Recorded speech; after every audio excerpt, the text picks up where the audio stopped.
नमस्कार दोस्तों, सिद्धि short and online classes में आपका स्वागत है। आज की डिक्टेशन 80 शब्द प्रति मिनट की गति से होगी। डिक्टेशन 10 मिनट की होगी।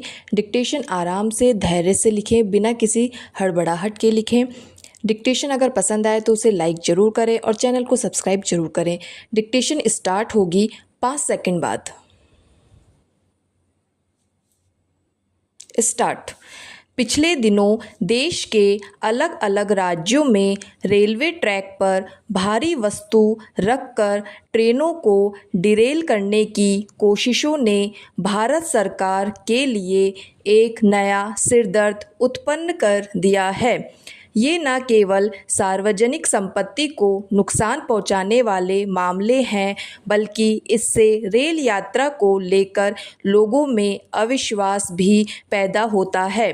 आंदोलनों में सार्वजनिक संपत्ति को नुकसान पहुंचाया जाता है। देश की सार्वजनिक संपत्तियों को नुकसान पहुंचाना देशद्रोह की घटना से कम नहीं है। इस तरह का कृत्य करने वालों के खिलाफ कानून तो मौजूद है, लेकिन ऐसी घटनाओं को देखकर यही प्रतीत होता है कि इन्हें कानूनों का भय ही नहीं है। पैरा। लोक संपत्ति नुकसान निवारण अधिनियम 1984 के अनुसार यदि कोई व्यक्ति किसी भी सार्वजनिक संपत्ति को दुर्भावनापूर्ण कृत्य से नुकसान पहुंचाता है तो उसे 5 साल तथा जेल अथवा जुर्माना या दोनों सजा से दंडित किया जा सकता है। हालांकि सुप्रीम कोर्ट ने कई अवसरों पर इस कानून को अपर्याप्त करार दिया है। अपने दिशा निर्देशों के माध्यम से इस अंतराल को भरने का प्रयास किया है।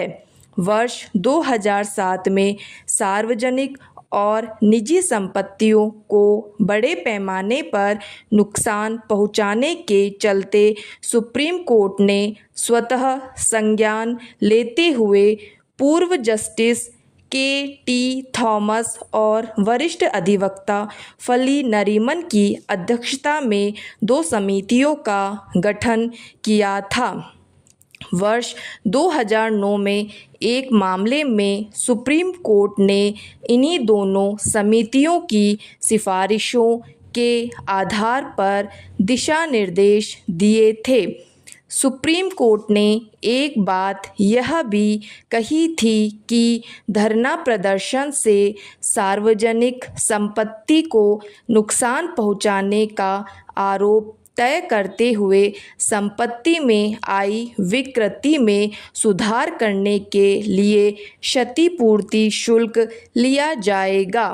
हालांकि पिछले वर्ष केंद्रीय गृह मंत्री अमित शाह ने संसद में भारतीय न्याय संहिता विधेयक 2023 के अपडेटेड वर्जन में आतंकवाद से निपटने वाली धारा 113 में संशोधन किया था। आतंकी कृत्यों में देश की आर्थिक सुरक्षा और मौद्रिक स्थिति पर हमले भी शामिल किए गए हैं। पैरा। सरकारी संपत्तियों को नुकसान पहुंचाने को लेकर सुप्रीम कोर्ट भी सख्ती दिखा चुका है। नागरिक संशोधन एक्ट के खिलाफ देश में कई विरोध प्रदर्शनों के दौरान सरकारी संपत्ति को नुकसान पहुंचाया गया था। तब सुप्रीम कोर्ट ने स्पष्ट किया था कि शांतिपूर्ण प्रदर्शन का अधिकार दिया जा सकता है, लेकिन सरकारी संपत्ति को नुकसान पहुंचाने का अधिकार किसी को नहीं है।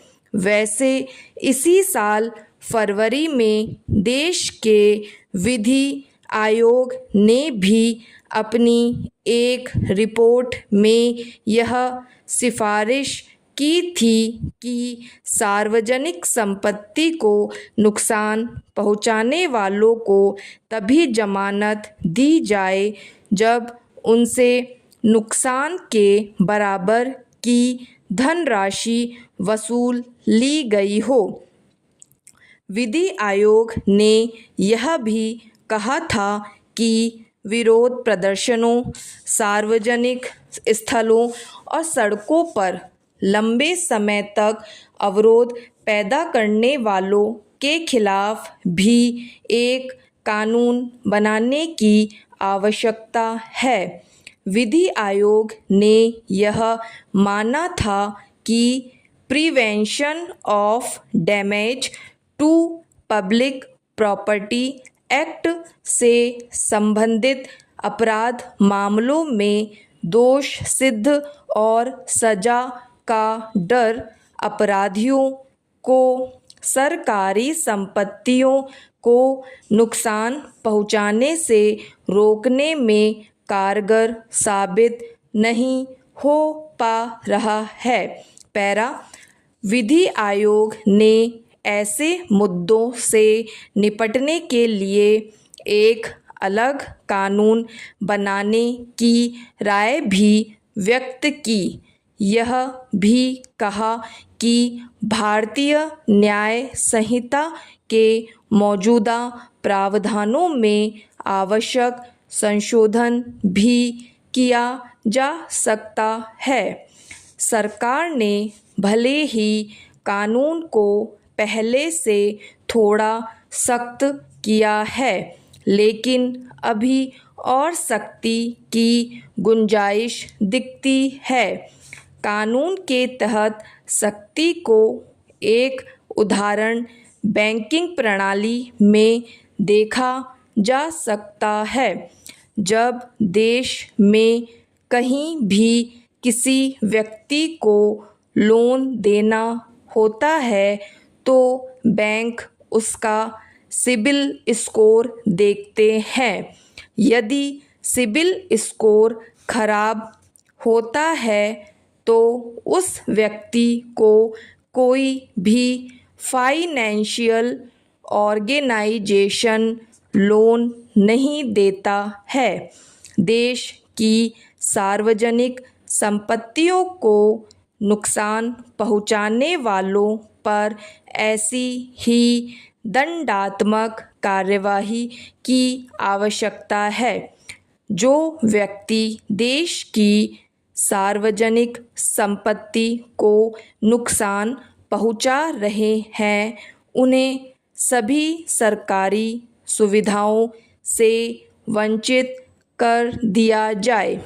ना उन्हें कोई बैंक लोन दे, ना उन्हें मुफ्त राशन मिले, ना ही उन्हें कोई पेंशन मिले और ना स्कॉलरशिप। उन्हें वोट देने के अधिकार से भी वंचित किया जाए। यह व्यवस्था उनके पूरे परिवार पर लागू की जाए। पैरा, बैंकिंग प्रणाली में किसी भी व्यक्ति का मात्र पैन नंबर डालकर उसका सिबिल स्कोर देखा जा सकता है। सिबिल खराब होने पर कोई भी बैंक या वित्तीय संस्थान उस व्यक्ति को ऋण नहीं देता। इस कारण से जितने भी ऋण लेने वाले हैं वे चाहते हैं कि समय पर ऋण का भुगतान करें एवं डिफ़ॉल्टर नहीं हो। इसी कारण पिछले कुछ वर्षों से बैंकों की वित्तीय स्थिति में भी सुधार आया है। सार्वजनिक संपत्तियों को नुकसान पहुंचाने वाले अपराधियों के डेटा को भी पैन कार्ड या आधार नंबर या आधार कार्ड नंबर डालते ही यह पता चल जाए कि उसने देश की सार्वजनिक संपत्ति को नुकसान पहुंचाया है। यदि ऐसा कानून भारत सरकार बनाती है तो यह एक क्रांतिकारी कदम होगा। समाप्त।